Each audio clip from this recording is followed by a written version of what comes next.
what's up, everyone? Welcome to the show. Welcome to the greatest crossover in the history of comics and wrestling, your Saturday night main event. The main event. So, Fred, how did the week go? It seems like we got a lot of downloads. We had a lot of interest. Maybe we're onto something here. Yeah, I think we are. The people are speaking. The downloads are proving that we're not the only ones that are this lame. Yes, we're the. Yeah, I don't mean that you guys are lame. I mean, I'm lame, but it's cool. At least that's what my kids tell me. Yeah, always. That's one of the big rules of becoming a father is you become lame. Yes, we're not cool. Stop being cool. Yeah, awesome. Yeah, I think it went great. I think everybody has realized that there is a nice connection between comics and wrestling. The fans cross over. So we're excited to keep evolving this show into something that becomes like a nice special mix, a nice combination of what we love. Yeah.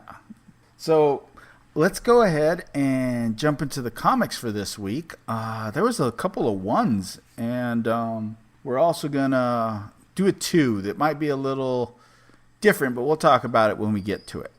So let's start today with Thumbs number 1. Imagine someone like, say, Mark Zuckerberg creating his own army of tech-obsessed teens and directing them to take on the government. What would the fallout be? Charlie Thumbs Fellows is a member of just such an army. Poor and raised by the influential mom app, he finds himself in the center of a war. The Social Network meets Blade Runner in this big event book from the team that brought you the hit series The Few. Written by Sean Lewis and art by Hayden Sherman. I'm going to assume Hayden Sherman is also doing the color and the letters because I couldn't find a letterist or a colorist credited in the book. Published by Image. Fred, what'd you think of Thumbs? I think Thumbs is a really well-crafted virtual reality horror story. And what I mean by that is, in the beginning of the book, it takes a look at the mind of someone that's near death, who happens to be Charlie Thumbs. Not to mention, like, it deals with, like, the society that is pretty insane and looks pretty dangerous that they live in during that time. This book gave me the feel of a movie that came out in 1984 called The Starfighter. Or, I'm sorry, The Last Starfighter. It has a lot of those vibes, but it also has a lot of, like, Ready Player One feel. It kind of has a little Fortnite feel to it, too, and I see a lot of Fortnite around the house here, so I can make that comparison. What do you think about this book, Andrew? Well, I really liked the book, and I didn't know if I would. When this was first announced, I went back and read The Few, because I had not read that. And it was based on the fact that you and I both like Sean Lewis. We're fans of Coyotes. We're fans of Clan Killers, other things he's done. So, you know, I wanted to like, and I read The Few and I was like, oh, okay. It didn't really grab me. So I was a little trepid when I went this, but I really liked this. This was a little different. This kind of advanced the story in a different way. Maybe it's more modern than The Few, almost the social media part, the apps. I also like the idea of the child army. I kind of think, do you think Thumbs is because he's kind of clumsy like me? I think it's because he uses his thumbs a lot on the controllers. Oh, okay, that makes sense. I thought of it as like, like almost like a disparaging remark on him, like he's the clumsy one. He's all thumbs. It's possible, yeah. That I can see that comparison. But he did make it to the final two in this book to advance somewhere. Yeah, but I mean that they kind of knew he was going to get shot. It seemed like when everyone was talking, right. Like, oh yeah, thumbs. Yeah. I think maybe video games is what he's good at, and life he sucks at. Possibility. That makes a lot of sense. I know a lot of people like that. That's very true. Very true. But yeah, I really liked it, and I found myself enjoying it. I found myself excited to see what's happening next. The whole concept of these children soldiers, really. So yeah, I like it, and I definitely want to read the next one. For sure. Yeah, it's I'm definitely into this book. I'm definitely into a lot of Sean Lewis books. Clan Killers is really good. This is a totally different concept for him, and his books all have sort of a horror vibe to it. So this one playing with virtual reality or gaming, online gaming, kind of makes you feel like there's going to be some really good stuff upcoming in the future issues. I did like in this part where he kind of throws some shade at like millionaires and stuff and doing things with promoting stuff. Like they were like, oh, technology should be free for everyone for advancement, but that they don't necessarily mean that. So I'm wondering how that's gonna play out in this book, but I really like it. I kind of like the color patterns too. I haven't seen a book. It's got the Brett the Hitman heart colors, the little black and pink, hot pink. I haven't seen a book that's been colored this type of way since like Shanghai Red. I was gonna bring that up. But I'm definitely into this book. I don't want to spoil too much about it, but it should be one that you should check out. I could keep talking about this, but I don't want to. I don't want to spoil anything. Yeah, I want to hit the art too. I mean, just the way the pink is used. It's mostly grays. It's like a cool gray, so it looks bluish, but they're grays, so like different shades of grays. And then to accent it, it's different shades of pink, like you said, Brett the Hitman Hart, and it works. It's really cool. It's different, and it kind of gives you like makes you think it's its own universe. Like when you're reading it, you're in this, and you're not going to mistake it for a different comic book. You know what I mean? So I really like that. Yeah, it's definitely like I kind of like the interactions between Charlie and his sister too, which is kind of cool. And then you have the virtual reality mom. I'm interested to find out like what caused that to happen, or if we're going to get an origin story towards that, so we find out more. But and just like at the beginning where they had the secret scholarships for everyone's like a gamer and things like that. I want to know more about the school. So this was a good first start. I'm really into this book. And I can't say enough. And I like Sean Lewis, so I know once we post this, he'll retweet it because he's always got our back. So I can't wait for him to say, "Yeah, I heard you guys." Hope so. That'd be great. So pick up Thumbs #1. It's a #1. A good book to jump on. Yeah, a lot of buzz, and it looks like it's in a pretty decent series. Like I noticed in small print at the top, it says Part 1. So there's going to be divided in 2 parts, at least 2 parts. Right, and don't be turned off by the $4.99 price because you get, I think there's over 60 pages, so it's a lot. Quality cover. It's well worth it. Hard stock, heavy stock, not hard stock. So give it a look. All right, let's move on to our next book. This next book is Fallen World #2. The solicit for this was pretty lame. So I grabbed the solicit from Fallen World #1 and kind of combined it with #2, because if I just read you 2, you wouldn't know what the hell is going on. So here we go, trying to put these 2 together. Okay. In the year 4002, a cyborg samurai named Ray struggles to find his mortality while the nanite-filled super soldier Bloodshot is on a mission to save the citizens of Earth.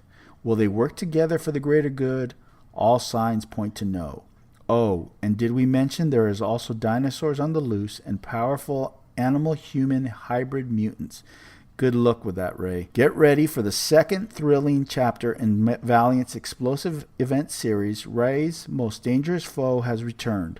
The cyborg samurai faces an impossible challenge. Can he stop his greater enemy from gaining even more power? How many more postronic dinosaurs will have to die for Ray to save the future?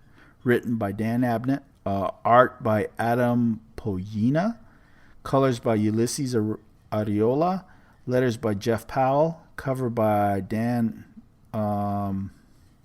Sanford Green, and then you have variant covers by Delane Shalevi, Nick Variega, and Diego Yampour. That's Valiant for you. There's always a lot of variants. Published by Valiant. Fallen World. So what'd you think of Fallen World? Well, when I first read issue 2, I realized that I probably didn't read issue 1 because I was lost. They were speaking to Bloodshot, and I was like, "Wait, who's Bloodshot in this in these panels?" And then I realized that I hadn't read issue 1, so I had to read issue 1, and then I got the story.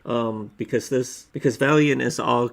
How do you say continuity? So you have to read the prior issues Yeah. before, because otherwise you're going to be lost just like I was. This is a good book, man. I'm not a big fan of Dan Abnett, and Andrew knows this. I'm not, a lot of his stuff is dialogue heavy, but in this book, it works really well, and especially paired with the art, because there's something about Valiant. Like, their art is always tremendous. I'm a huge fan of their art, their books. I like Ray, the character Ray. I like how this world kind of, it deals with like religion aspects, so I dig that too. That's why I'm a DC fan.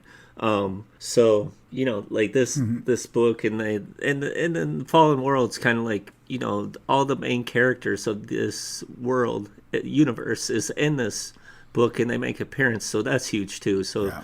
For a new person that may have never read Valiant, this is a good book to jump on to get an understanding of the world, the Valiant world. Yeah, definitely. This is big on the Valiant world. I love Valiant. I'm a huge Valiant fan, and it's a great opportunity to talk about him. Let's address the elephant in the room, though. I mean, is Valiant really an indie comic? Probably not.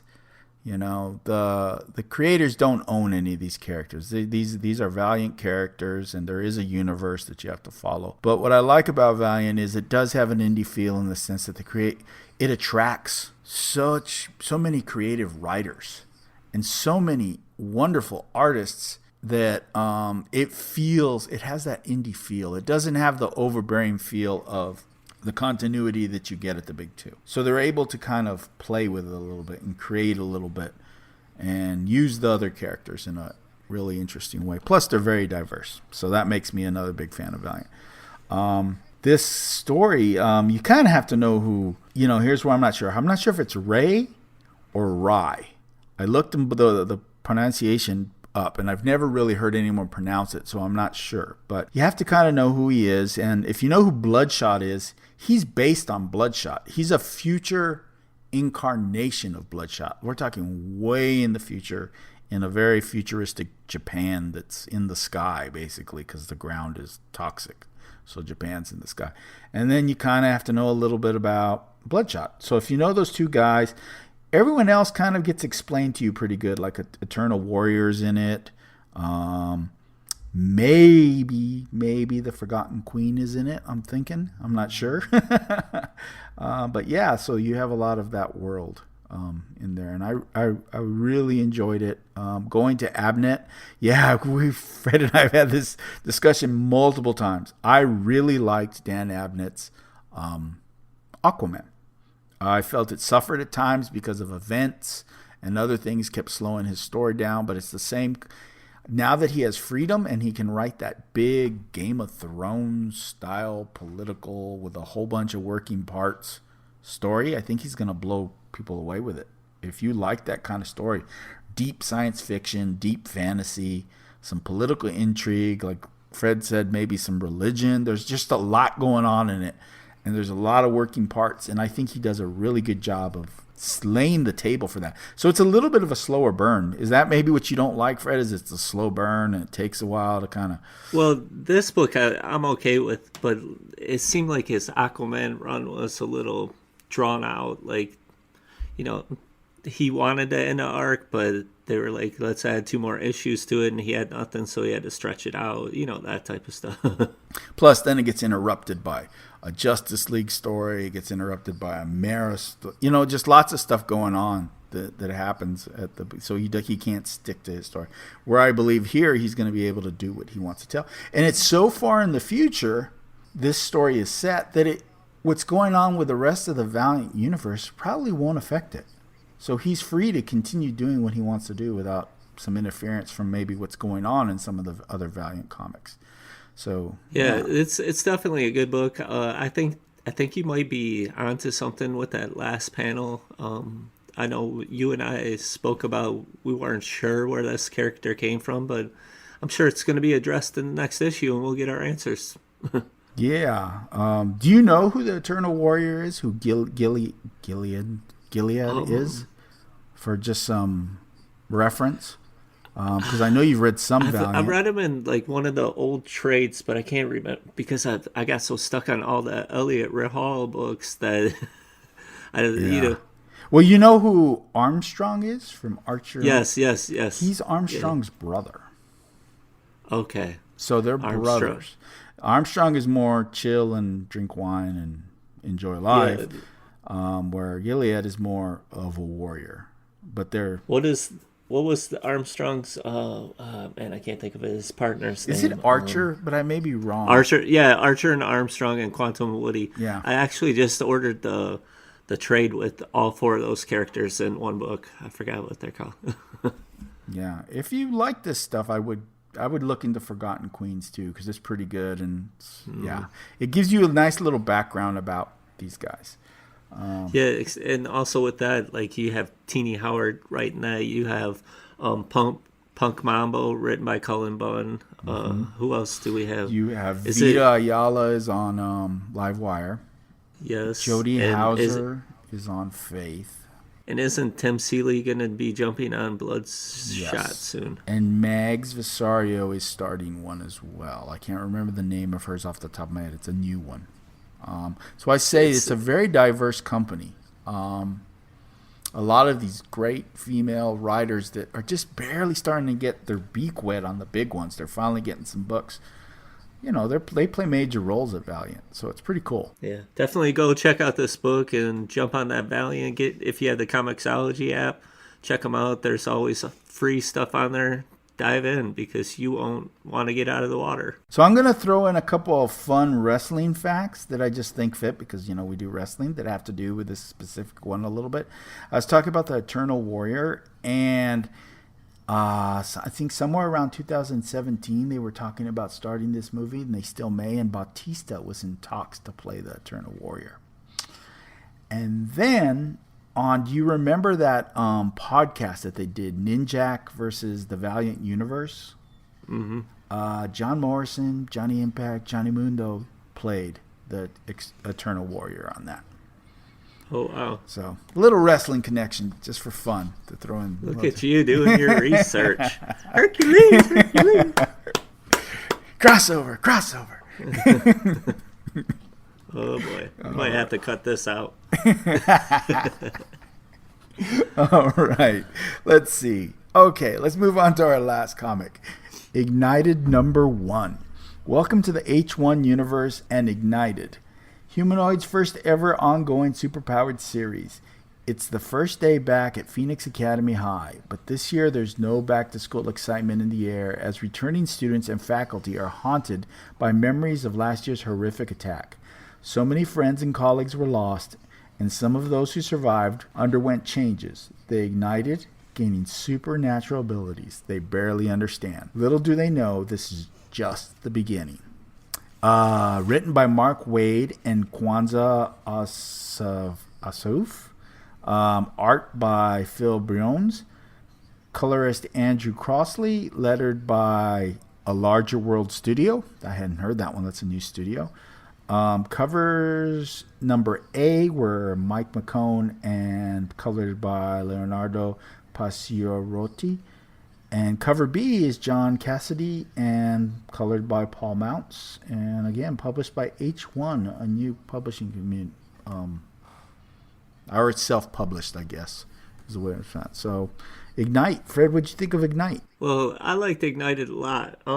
It's very, how would I say this, socially relevant. It deals with a lot of issues happening in society today. It may turn off some people because of that, especially due to Mark Waid's political thinking. Some people might be turned off by that, but I am not one of them. So, with that being said, one other thing. This book did I say it may make people feel uncomfortable? Yeah, you kind of did. You hinted at least. Okay, because this book deals with, it kind of focuses on like the impact of a mass shooting that takes place in a school. In the beginning of the book, you get this kind of like Rush Limbaugh figure that's talking about how these people have, the left has made like this hoax and got these crisis actors. It sounds very relevant to what happened in Florida.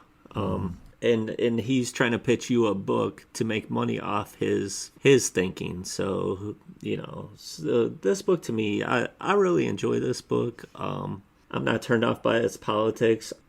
I would compare it to like the hype that Border Town got, but this one is done more tastefully.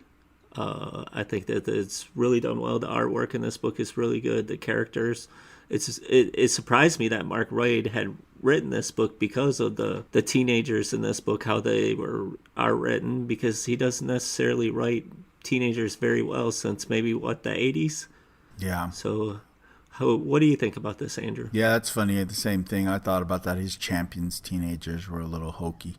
But yeah, I mean, the political stuff is going to hit you up front because the setting is a school shooting, and that's a very polarizing topic. But I don't think it's going to be a topic that necessarily threads throughout this series.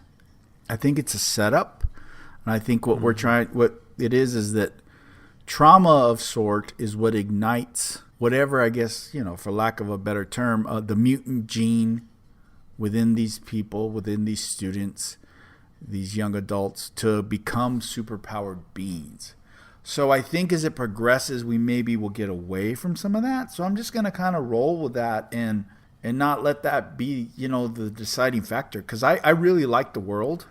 Mm-hmm. I liked the point of view of the main. We're following this one female student in particular. We see her when she wakes up. We see her go to school. Then we kind of see a little through her eyes, and also not through her eyes, what's happening at the school, her interactions with other students. And she thinks she can figure out this little mystery that's going on already. And she's kind of the first one that discovers a powered being, in essence. So I like the way that's done, and I really am excited to see where this goes. I like world building, and I like the thought of another way to tell. Did you watch Heroes? Do you remember Heroes on? Yeah, I did. I watched the first season. Yeah, so like that, there's these beings, and they're super beings, and as they're discovered, or like I was telling you, Rising Stars was a comic I really enjoyed when I was younger. There was a series. It was about this group of kids that all grew up together in this town. They all had powers, and I like that kind of thing, and I'm just real excited to see where it goes. And I thought it was well written. I thought it was interesting. Yeah, it was drawn very well. Pretty excited. Yeah, like I mentioned, I'm really surprised that it was a Mark Waid book because yeah, it was so well written that when I first read it, I went through it. It just flowed panel to panel. Like I could not put it down. I couldn't get sidetracked. Nothing. Whether it was the art or the story, it was so well done. The trauma in the beginning of the shooting, and what was it, like a year later, all the kids are going back to school. Mm-hmm. Like the storytelling was so good. I was surprised. Well, and there is another writer, and maybe that's what it is. He's co-writing this with somebody. So yeah. I have not really read anything from the other writer, and what else did he write? I had something else he wrote, and I apologize, I forgot. But his influence might be the influence that's kind of maybe changing from a full Waid comic, which you didn't necessarily like, to this combination that works really well. Yeah, and I like how at the back of this book it shows like the team all sitting together. It's kind of like all the rumors we see on Twitter where Bendis is meeting Fraction, all these guys sitting around, but this is actually just one group. Mm-hmm. I have the feeling that that's how Christopher Sabella writes too, because if you go to Crowded, like they're all on the same wavelength. That maybe that's why I like this book so well, because they all are together, not in different cities or countries. They're all meeting together and just getting on the same page. Yeah, this is definitely a book that you should go get. H1, I think this is the first book of the whole universe, right? Yes. So I guess we'll have to wait and see if it's just going to be this one book, or if this is just a flagship book, and then maybe some other writers come on and they do a solo series of a character that we are introduced to. You know what I mean? So it kind of keeps, it grows and branches out the way, the way Valiant has, which has been around much longer. But something that hasn't been around as long as at Lion Forge, their universe. That's a relatively new universe, and how that's branched out and become a bigger universe. And that universe is going to be doing really well because what is it? They have a main event that's going to happen, like a crossover event with everything. And Gail Simone's in charge of that, and I think that should be kicking off real soon because I keep looking at my DCBS when I need to start ordering their stuff so we can talk about it. She's been real quiet on Twitter. That means she must be working hard. So, yeah, it's probably soon. Or she's working on a Birds of Prey book. Yeah, she's working on something. Yeah. Very cool. All right. Well, that's kind of our comics for this week. If you have any questions or comments to send our way to our Twitter page at Indie Alley on Twitter. Like if you think Valiant, like I believe, falls kind of in the indie category, or if you're like, nah, that's mainstream, you guys are copping out. Or that not made, but that's a major publisher and you guys are copping out on that one. Just curious thoughts, what everyone thinks. And if you read any of these books, how you felt about them. Give us a tweet. Tell us what you thought. So I think we're going to go into the wrestling now. So comic heads, prepare to wrestle. All right, so we're back and we're ready to talk wrestling. This week in wrestling, what were your 3 favorite matches this week? I guess I'll go first.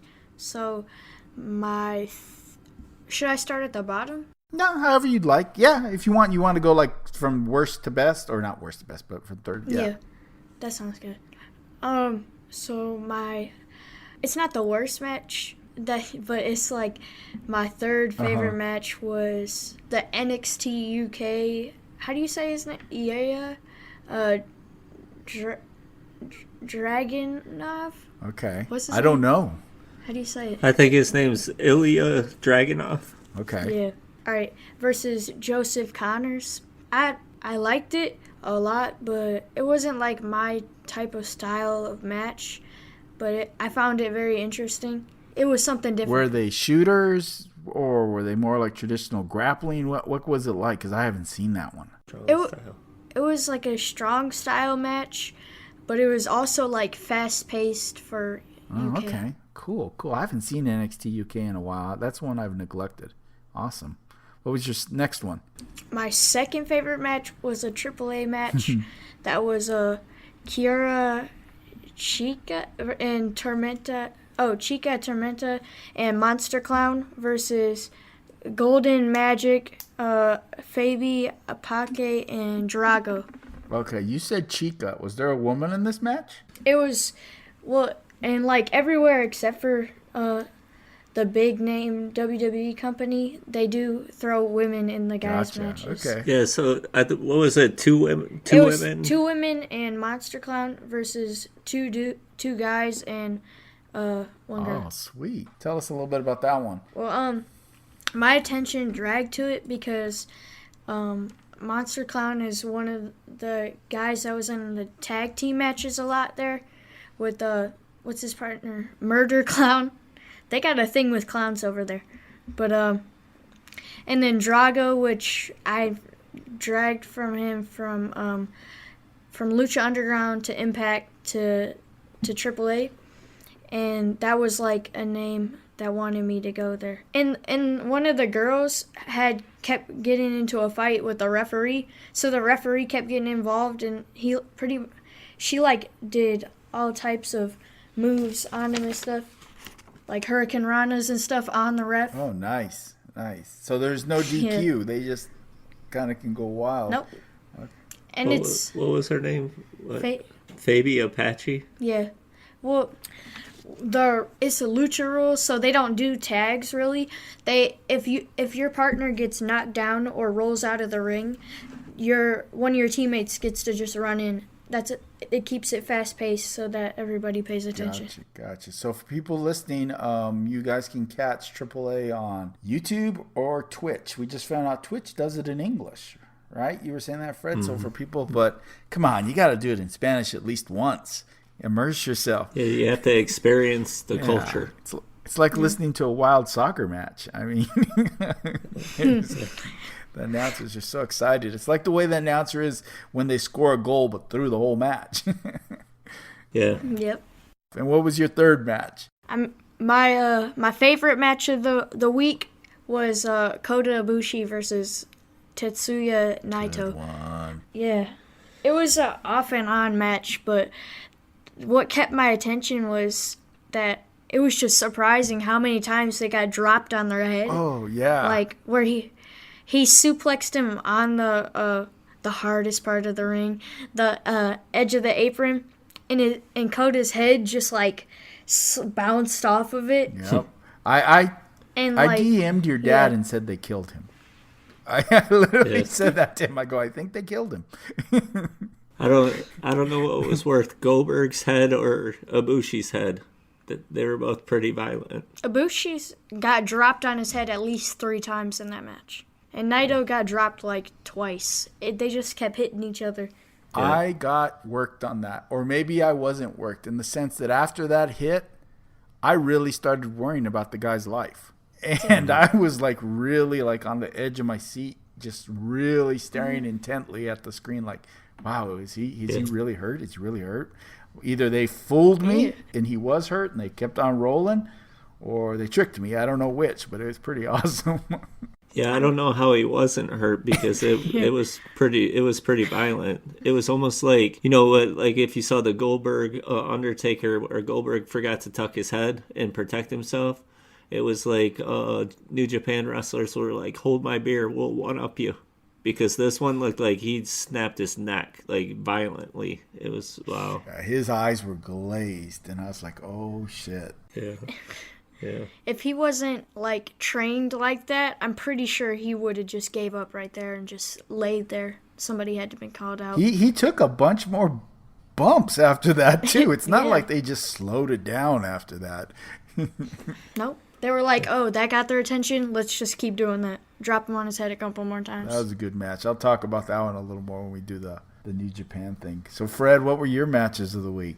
My third match of the week would have to be from AAA, would be Dr. Wagner Jr. and Pagano versus Blue Demon Jr. Or is it Blue Demon Jr.? Yeah, it's Junior. And Tejano Jr.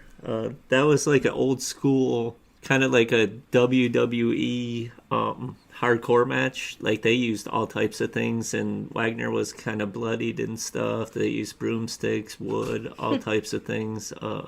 Over the years, Dr. Wagner's kind of reinvented himself to continue to wrestle. So this is like his new way, especially since losing his mask. So he wasn't, he was the first one to get bloody. It's a good match, man. If you guys watch AAA, it's kind of like a soccer atmosphere with the crowd, or like a kind of circus atmosphere, because you have like the high flying stuff. The crowd is pumped. It's a totally different contrast than, say, New Japan, where they just sit there and clap. And in Mexico, everybody's into it. It's the life of the party. Yeah, I haven't quite found my way on that yet. Yeah. AAA, it's a lot different because they got like an addiction to clowns and belts. Like they whip out the belt a bunch of times and like through the whole show. And they're not like the small belts. They're like the thick ones that Hulk Hogan would wear in like the NWO. Yeah, it's so colorful. I watched that particular match that you were talking about, Fred. So I did see part of that. So where did Dr. Wagner, where was he before? WCW? Is that where Americans might know him? I don't know. I think it was Underground where they would know him. Yeah, maybe Lucha Underground, but I think predominantly he was in like AAA almost his whole career. I don't remember. Yeah, but as a non-luchador fan, I remember the name. That's why I wonder if it was WCW. Yeah, he's kind of like a legend, just like Blue Demon or El Santo. Yeah, El Santo, guys like that. He's been around a long time. I remember him wrestling when I was a kid, and let's just say I'm no longer a kid. Kid at heart. So, yeah.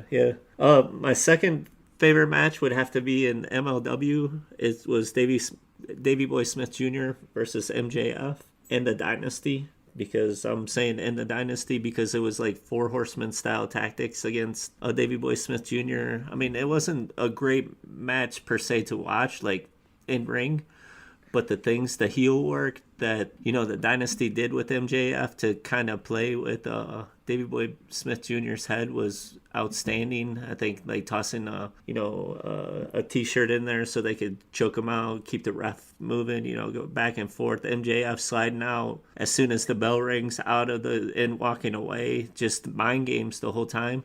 But at the very end, Brian Pillman Jr. and Teddy Hart came down and kind of helped out, and the good guy prevails in this match. So it was great storytelling the whole time. Even the odds. I saw that one. I was a big fan of that, of course, the same as you said. Told a good story. MJF kind of concentrated on the leg to bring the big man down, so take away his power. And is that Valet new? Because I've never seen her, but I haven't been watching MLW as long as you guys. I think, relatively new, probably so, like within the last year. But yeah, I think they're just building the Dynasty bigger and stuff. It has that feel like the faction of like the horsemen. Exactly like the horsemen, and like they've added a kind of like almost what's his name, like Shane Douglas had with was it Francine that he had with, or Beulah that he had with him? I can't remember. It's been so long. Beulah. Francine was with Tommy Dreamer, right? I think they were all passed around. Okay. All right. PG show. Right. And then my number one match would have to be from Dominion, New Japan. Of course, you guys are going to hear it week in, week out. I'm a huge fan of Will Ospreay. But not only him, but Dragon Lee from AAA is outstanding. Both of those guys are acrobatic, great workers. There was like so much back and forth. It was kind of like an NXT. If you're a fan of NXT, it had that feel of like move for move, going after each other. I'm just a big fan of both those guys, and that was a great match. Ospreay won the belt. I hope that he moves up to heavyweight soon because he's put on a lot of weight, and he might be like the new Kenny Omega in Japan. Yeah, that's a good one. That's a good one. I tried to stay away from the New Japan ones because I'm going to talk New Japan a lot when we hit that, because we're going to talk about my first experience with real New Japan wrestling.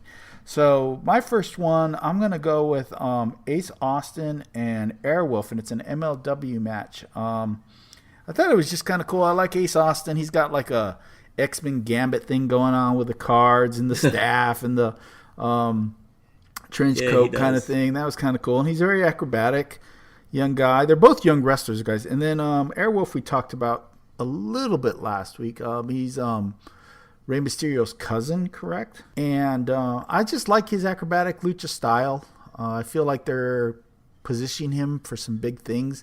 The announcers made some commentary about, that Promociones is looking at him, that Selena De La Renta is looking at him. So maybe they're going to make him a part of that faction, and he's going to get a little push. So that was it was just a solid acrobatic match. Told a good story. I was happy with the winner. I have a question. When he came down to the ring, did you hear that they played the Airwolf theme music? The only reason I heard is because you had told me the day before or something. So I was looking for it. But I wouldn't have probably noticed if you hadn't said that.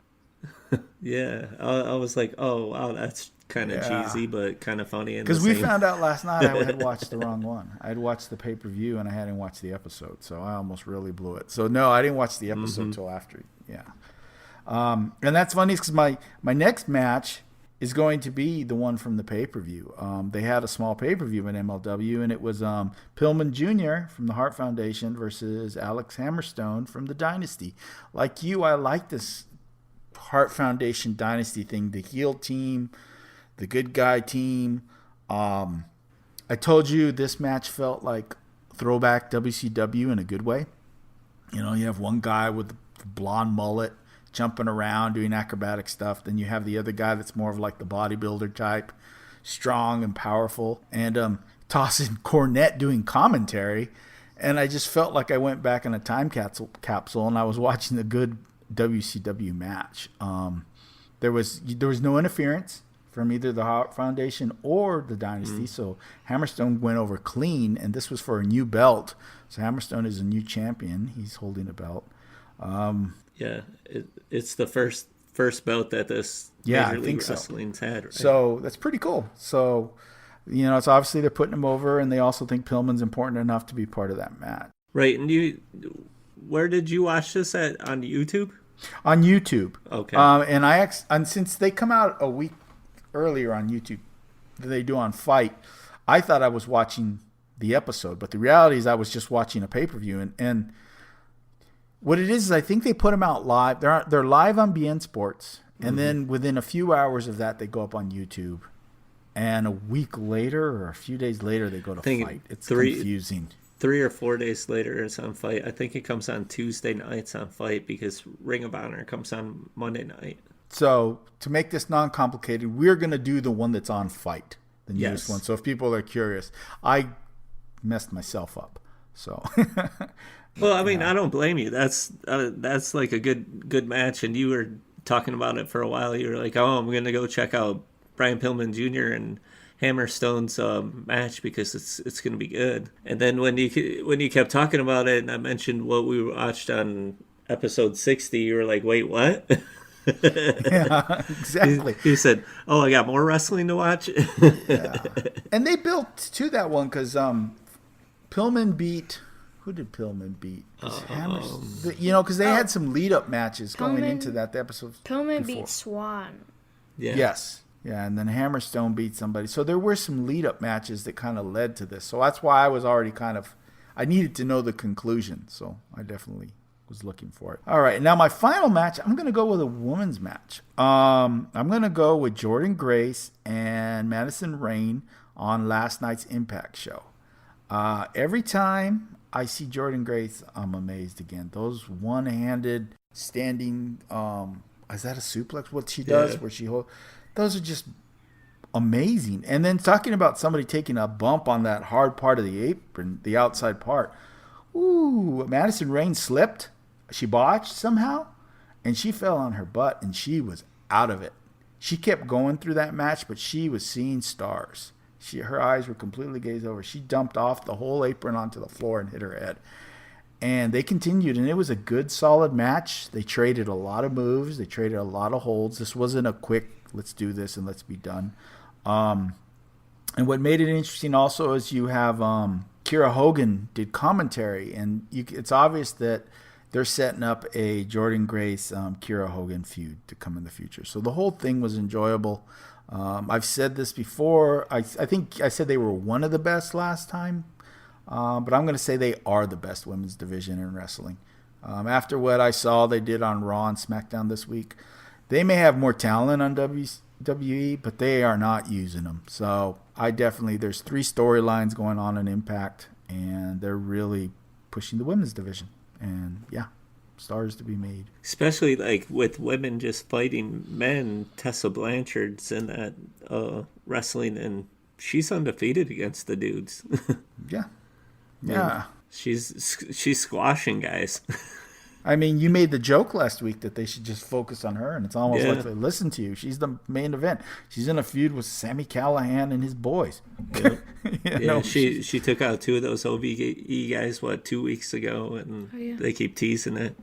I'm interested, like, in just Impact itself, because they have that pay-per-view coming up that's going to be pretty decent. I'm glad that last night's episode, the North won and not Sabu and RBD, so that they'll be in the title match, not those guys. Yeah. But they're doing an RBD versus what's his name? The big guy that was not in the match. Oh gosh, I can't remember his name right now. Oh, I know who you're talking about, Moose. Yeah, Moose. Yeah. So that's on there, and I just got this feeling we're just days away from seeing Rhino debut, because I know he's done with his WCW or his WWE contract. I mean, it's like they're doing the entire ECW reunion on this show, and I don't know. I'm not against that, but I don't want to see them every week. I just feel like the men's division is lacking. on Impact. That would be my thing. The women's division is better. Yeah, that one, and like let's talk about a little bit about Ring of Honor. It's kind of we didn't mention any matches this week from Ring of Honor because it was kind of boring. The only good match I felt that was decent was when the Briscoes came out after James Storm and Colt Cabana fought each other, and they kind of beat up both guys. They kind of did their little outsiders thing, calling out each person. I thought that was pretty cool, but other than that, it was kind of slow week for them. I am interested in their pay-per-view coming up, Best in the World, where they have, only because they have a couple of AAA guys like Bandito and Dragon Lee are showcased in that pay-per-view, and also Jeff Cobb versus Matt Taven. I think that if you want to make Ring of Honor a better product, then you got to put the belt on Jeff Cobb. Yeah. I would agree with you there. They need to do something. I made that joke with you earlier that the Briscoes are in feuds with people that aren't even in Ring of Honor. They're fighting with God. They're fighting with now these NWA guys. It's like, so I don't feel like watching their weekly show is worth it. Almost, I'll just show up for the pay-per-views. That's when they bring some talent in. But it's mainly from other organizations. Yeah, but at least I get something, Right, and because that way they can help showcase them, like the G1, where they had a few guys against them from New Japan that kind of helped get some of these guys a little over. Yeah, I agree. So, and I think some of these guys are going to be in the next New Japan pay-per-view if I looked closely. And speaking of New Japan pay-per-view, how was your second experience of watching New Japan?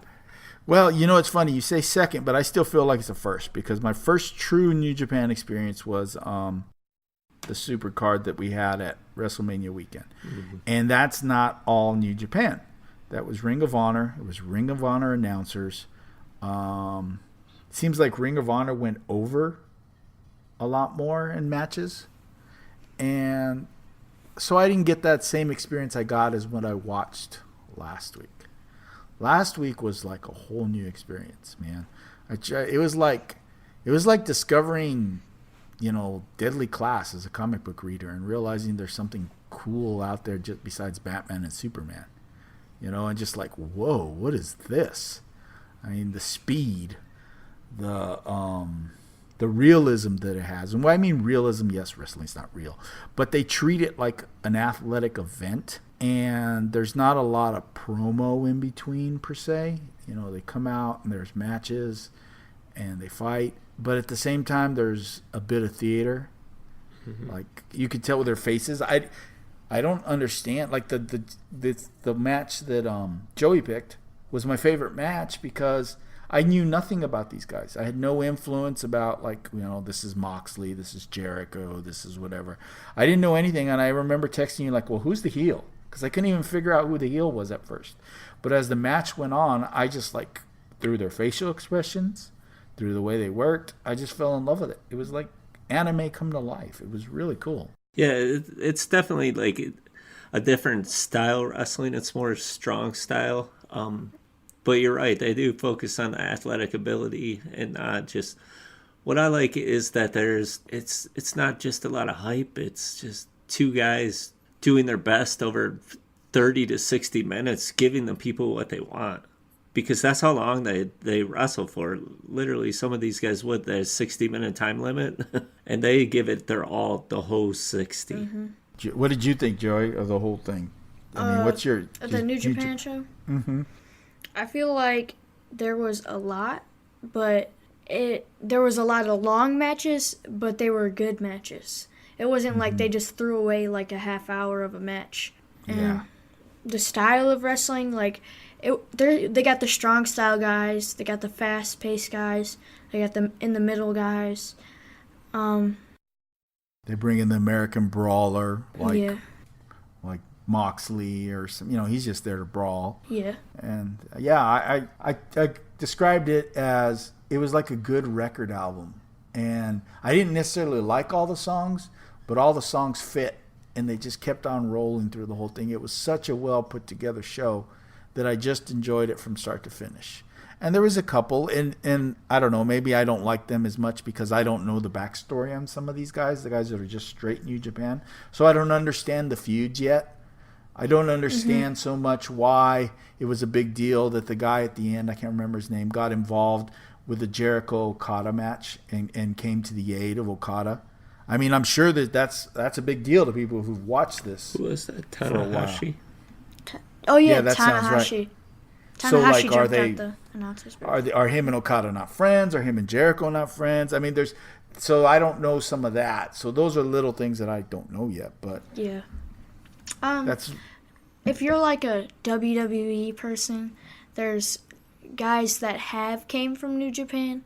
Like Shinsuke was like one of their biggest people, and if you're an NXT or 205 Live person, Hideo Itami just returned to New Japan. yes. I forgot about that. That was cool. What's his name in Japan? Kenta. Yeah. Yeah. Yeah, I had a good time. I enjoyed the matches. I'm a huge God fan. I just am. They're one of my favorites. You want to sell me on a pay-per-view, put them on it. I just kind of like them. That's one of those weird things where you like their performance. They make me laugh. They think they're cool. I like the fact that they're kind of hardcore and kind of different. I don't know. My ultimate match is to see them in the Usos, but not in a WWE ring. A place where the Usos can be the Usos and let it fly the way these guys let it fly, and just see who's the best on the island.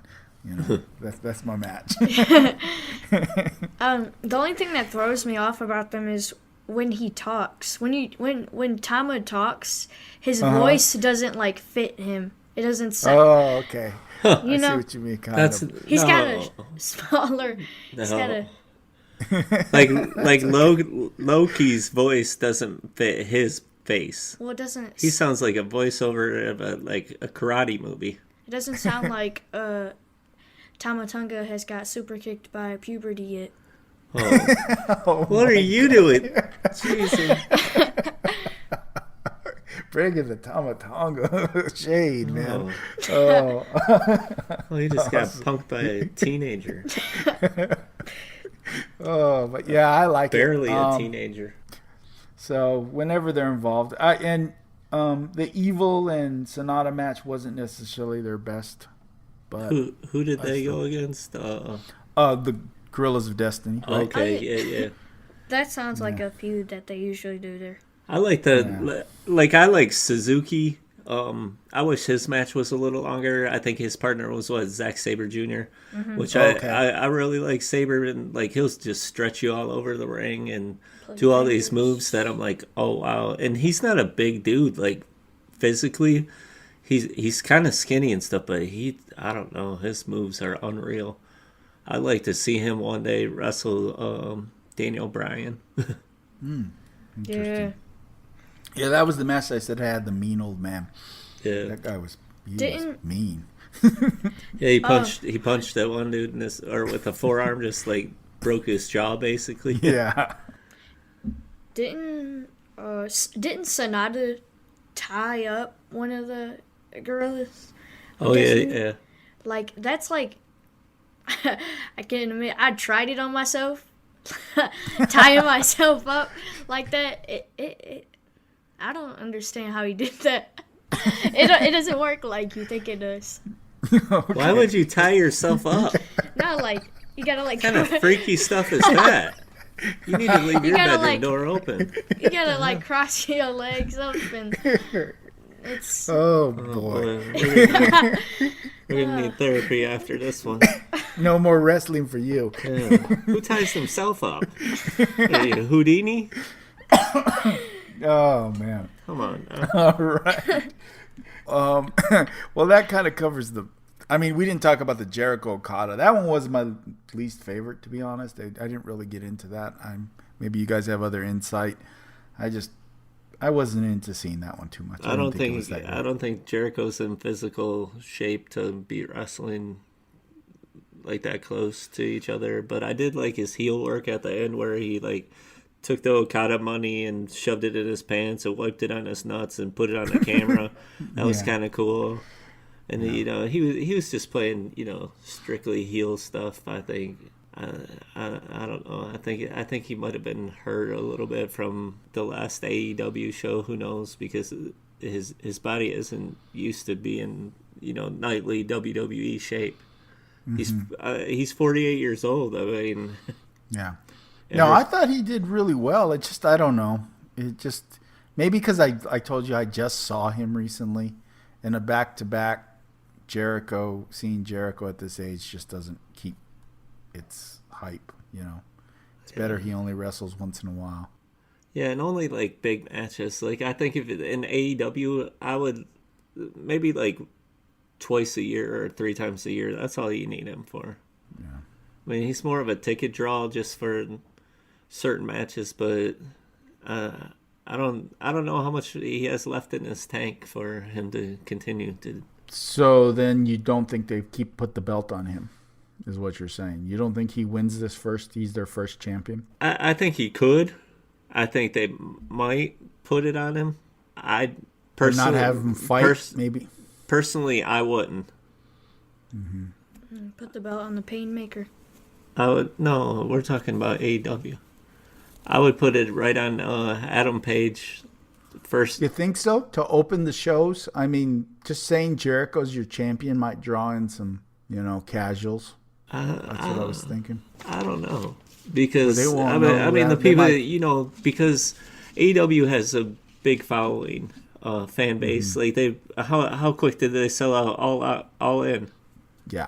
True. They sold it out, like, relatively 15 minutes. Yeah, relatively quickly.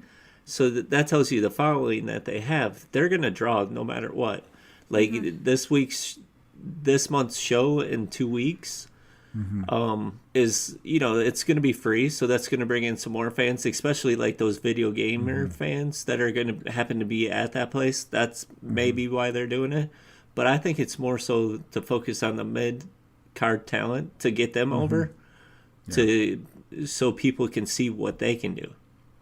Because like for like myself or Joey, we've seen these guys wrestle for quite a long time that we know what they can do, but like the average, the people that might not, like, say like yourself hasn't watched them as long as us, so this is a way for them to show you what they have. Yeah, exactly. I just, as bad as Raw's doing, they're still pulling in 2 million. Yeah, 2 million is a lot of people. That just shows you like the loyalty of wrestling fans. It's kind of like, as much as I don't listen to country music, that's like all those fans there are so loyal to those musicians. That's a wrestling fan. Because I've heard like a great opening for AEW when they start TV would be just over 1 million. If they do just over 1 million, that it shows that show has a real chance to survive. When is Skrull's Ring of Honor contract up? That I don't know. I'm not deep into the dirt sheets as other people are. So I don't know. But there was some good news. I mean, they signed Spears. Spears is officially AEW. That's a perfect 10. Yeah. Okay. You just choked on your... Yes, I did. We know that Moxley and Omega are going to be the main event probably of All Out. That should be pretty good. Although I'm wondering how like their styles can, like, how they're gonna blend together, because one guy is kind of like an artist in the ring, and the other guy just wants to whoop the crap out of you. Yeah, one's a brawler. I'm trying to think of people that, because Dean, I know I've watched more Dean matches, so I'm trying to think what type of acrobatic wrestler Dean has gone against successfully, and nothing's coming to my mind. Seth Rollins. Seth Rollins probably. You think so? The most. But I think Rollins may have brawled more in the matches. Yeah, he's a better fighter than Omega. Yeah, because Rollins can go that in between. He can brawl or he could go acrobatic. Yeah. The most acrobatic thing you're gonna get out of Moxley is probably a suicide dive, but Omega, like, it's kind of confusing on how they're gonna do that. A lot of kicks. Yeah. Probably Omega will do a lot of kicks. Like you said, a bunch of dives. I still don't know who's going to win this. I really don't. I mean, a lot of people are assuming Omega because of his, Omega's one of the greatest and this and that. But again, I'll go back to that whole thing. Who do you want to have as like your showcase as you go into television with the casual fan? And people know who Dean is. Yeah, I think I would say Dean wins because that's like a kick in the face to WWE. Like, look how we book him compared to how you booked him. Yeah. That makes sense. Very cool. I'm just interested to see who else they bring on contract wise. I'm really interested to seeing the pay-per-view at the end of this month because I want to see like Jungle Boy and a couple other guys like show people what they can do. Yeah, I agree. And Jungle Boy's going to be, what was that pay-per-view you sent me that has all those guys in? I think PWG. Yeah, there's some killer matches there. There's like people from all over the place. Yeah, that's another good one to check out. Like if you're not if you want to get into indie and stuff, it takes guys from Impact all over the place. I think, what did it have? Like the Rascals versus LAX. It had MJF is in that. Gosh, there was a lot. I can't remember everything off the top of my head, but I saw a lot of names. Who was Jungle Boy going against? He was going against somebody pretty good too. I can't remember, but you know who his dad is, right? Yeah, I do. Mm-hmm. So, for listeners, Luke Perry, the actor who just passed away recently. To me, that's a true indie show, of course, and that's why when people say, well, AEW and all these Impact are not indie, I say, well, they kind of are because these wrestlers are given the ability to perform other places at times. Mm-hmm. You don't see WWE guys getting to do that. Kofi's not on this thing. Finn Balor doesn't get to go do something different. It's pretty much, this is what it is. I mean, the best you can hope for is, I guess, sent down to NXT and do some real wrestling down there like Tyler Breeze is doing. And I guess Fandango is doing now. And one of Insanity's now on NXT too. Wolf? Well, both of them are. Killian Dane is in NXT, and then I think Alexander Wolf is in UK. NXT UK. So we know they have a backlog of talent that is just banging on the doors to push forward that isn't even on TV yet. And they're bringing guys down from the main roster. And most of the talent on NXT UK is also in Progress Wrestling in England, which is really good too if you want to check that stuff out. Like they recently just had a tournament with like Kyle O'Reilly and a bunch of other guys were in it. It was pretty good. You can get that on the Fight TV app too, pay-per-view. Nice. Also the New Japan that we keep talking about, you can get for like $9.99 a month. You can stream it. Yeah, and don't be scared if you don't understand what it says. There is a little button up top to translate it to English. And they have English commentary if you'd like. Yes, they do. They do have English commentary. But where I was going with that NXT thing is there was an article I read before our show about there's a lot of NXT people that have inquired about getting out of their contract. Their development deals. Guys that haven't even got on TV yet.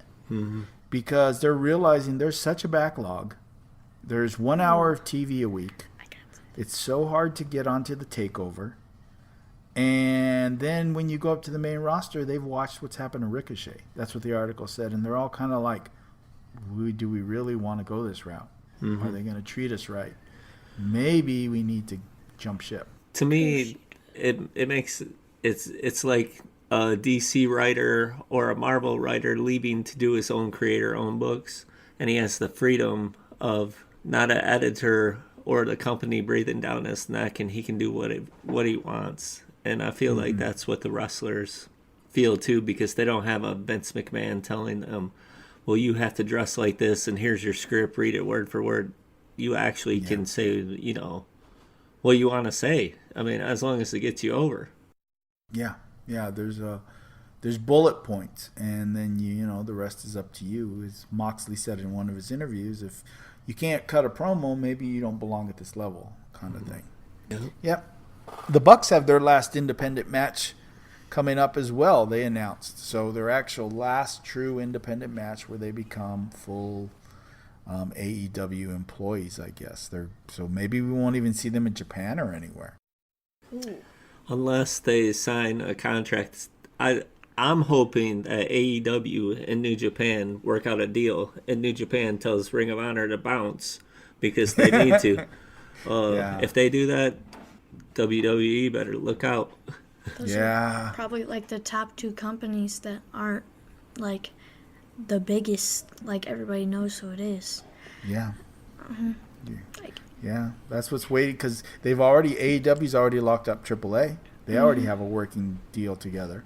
Yeah. So AAA, if they get New Japan, AAA's gonna like get their cruiserweight division, but like in their middle matches, but like New Japan would help with their main event matches. Like you can take those guys. Like I don't think they'll let you take Okada because that's like their crutch in Japan. But like they'll give you guys like Kota Ibushi to start off a rivalry or something over there. And maybe some of the Bullet Club guys. Yeah, like Jay White. They might have the Elite versus the new Bullet Club, the Firing Squad. It's going to be exciting. That's the biggest thing, I think. This is the time to get into wrestling. Joey doesn't remember the days of the wars and how fun it was to know who was going to jump ship, who was going to re-sign with WCW, who was going to show up on an ECW pay-per-view, who was going to, all that craziness that we went through when there was the Monday Night Wars. And it's not exactly the Monday Night Wars, but there's just an excitement of knowing there's a lot of movement and there's a lot of opportunity and you don't know who might show up where. And the other thing that you can get to understand, like with wrestling, is when you watch some of these indie wrestling promotions, a lot of these guys have turned down contracts, and you can tell who does it for the love and who does it for the money. Like, I'm pretty sure Kushida jumped from Japan to NXT, but was it the right decision? Yeah. And, like, he was pulling matches with Ospreay, like, almost at every pay-per-view, and now he's over there fighting, Drew Gulak from 205 Live? Yeah. In submission matches? Yeah, he's not really, And I doubt that Vince McMahon even knows who the hell he is. He just knows he's the Japanese guy that wears the Back to the Future stuff. Yeah, even if he knows that much, you think Vince watches NXT? He doesn't watch NXT. No. He hears about somebody down there. Oh, I'm going to bring him up. Just by look at who he brought up in that first group. Lars, Lacey Evans, who else was in that group? It was Nikki Cross and EC3. He brought up prototypical WWE types. He didn't look at who's really doing the work down there, the Tommaso Ciampas, the Aleister Blacks, the Ricochets. Those all came later in a panic mode. But that first call-up was your typical WWE. It had nothing to do with who was doing the best work down there. Yeah. Yeah, it was a mistake. I mean, going back to the women, I know Jordan Grace and Tessa Blanchard could have gone other places. They chose to stay at Impact. There's a reason. And they have a lot of freedom there. Tessa Blanchard turned down WWE, but fun fact is that she was the body double for Paige in the Paige movie. Oh, okay. She did all the action stuff. The Rock casted her helped cast her as that part. Wow, very cool. Yeah, I mean, you're telling me she wouldn't be a star? She'd be up there with Charlotte. Yeah. With that name, with the Blanchard, and the fact that she's has a claim to the Four Horsemen herself. I think she made the best decision because I think that if things go sour with Impact, she can just jump ship to AEW, become a heel, and just ride it out. And Impact lets her jump around too. She's shown up on Shimmer. She has shown up on Glow. Isn't she still with Glow? I think she's with Glow still. So they let her do some things as well. So she has what she wants. And I think that's the key to going forward. WWE's model is not going to be what people want anymore, what the wrestlers want. All right. Any other news or any other fad or something you watched this week that you want to highlight? No, I don't think I have anything. We'll have to get, we're coming up on a bunch of pay-per-views, so I think we're going to fill those in upcoming shows. Yeah. From all these organizations. I'm interested, from the people that listen to us, what they think we should cover more about wrestling or topics.